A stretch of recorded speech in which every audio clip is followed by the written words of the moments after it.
اور اس سے پوچھتا ہے حملے کا حکم کس نے دیا؟ جواب میں وہ شخص کہتا ہے کیا تمہیں لگتا ہے کہ ہم ایلسن خاتون کو آپ کے پاس چھوڑیں گے؟ ہم نے فیصلہ خود کیا۔ سنجار کہتا ہے کیا تم ہمیں مارنے اور سلطان ملک شاہ پر جنگ مسلط کرنے جا رہے تھے؟ کیا تمہیں فدائی سربراہ نے اس کا حکم دیا؟ وہ شخص کہتا ہے تم کس کی بات کر رہے ہو؟ میں نہیں جانتا۔ سنجار کہتا ہے تم اس کے غلام ہو جس نے سلطان کو قتل کرنے کا حکم دیا۔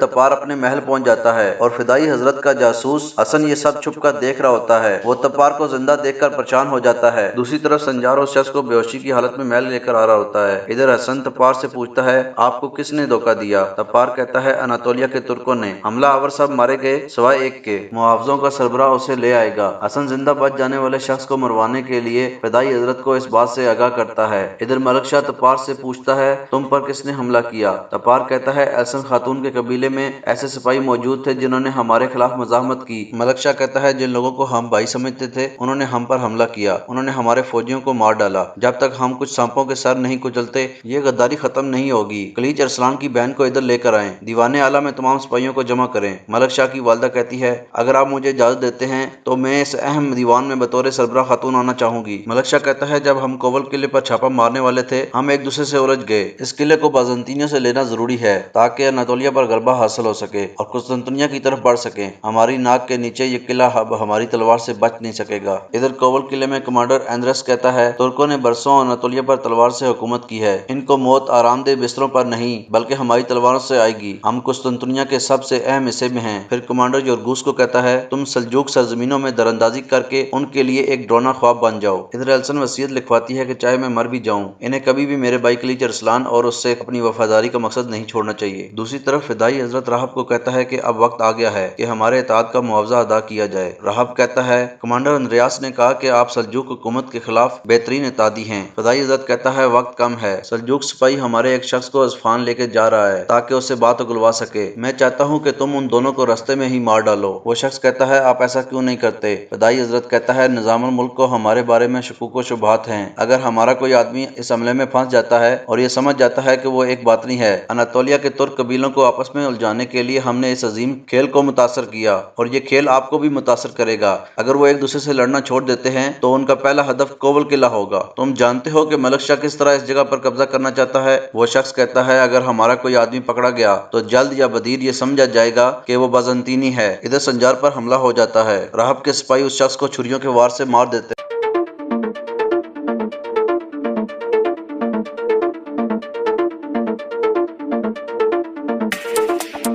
دوسری طرف ملک شاہ کے سامنے ایلسن خاتون کو لایا جاتا ہے۔ ایلسن کہتی ہے اس حملے کے پیچھے میرا ہاتھ نہیں ہے، اگر آپ مجھے مارنا چاہتے ہو تو مجھے مار دو۔ میں نے اپنی کمان میں موجود فوجیوں سے کہا کہ وہ میرے پیچھے نہ آئیں لیکن انہوں نے میری بات نہیں سنی اور انہیں اس کی سزا ملی۔ تپار اس کا گواہ ہے۔ تاج الملک کہتا ہے ہو سکتا ہے کہ یہ اس کی نشانی تھی جو اس نے اپنے فوجیوں سے کہا کہ وہ اس کے ساتھ نہ چلیں، یہ الزام کو دور کرنے کی کوشش کر رہی ہے۔ دوسرا شخص کہتا ہے اناتولیا والے باغی ایلسن کو اپنا رہنما مانتے ہیں، اس کی موجودگی ہمیشہ باغیوں کی حوصلہ افزائی کرے گی۔ خواجہ کہتا ہے ملک شاہ کے ذریعے اس بات کی تصدیق کی جا رہی ہے کہ ایلسن راستے میں ہونے والے حملے میں ملوث نہیں تھی، یہ قتل تاحال مہما ہے، یہ ایلسن اور باغیوں سے بڑا ہے۔ وہ جگہ جو برباد ہو جائے گی ہماری ریاست کی سب سے بڑی راضی میں سے ایک ہے، بالکل اناتولیا کی طرح۔ کاٹنے والا بازو خاندان کا ایک بازو ہے، اس پر غور کی جائے۔ ملک شاہ ایلسن خاتون سے کہتا ہے مجھے آپ سے صرف ایک چیز کی ضرورت ہے پھر میں آپ کی زندگی بچا سکتا ہوں اور وہ ہے ایمانداری۔ اعتراف کرو کہ تم قتل کے منصوبے میں شامل تھی۔ ایلسن کہتی ہے اپنے آپ کو بچانے کے لیے آپ کے تمام تر الزامات کو قبول کرنا بزدلی ہے، مجھے مار دو،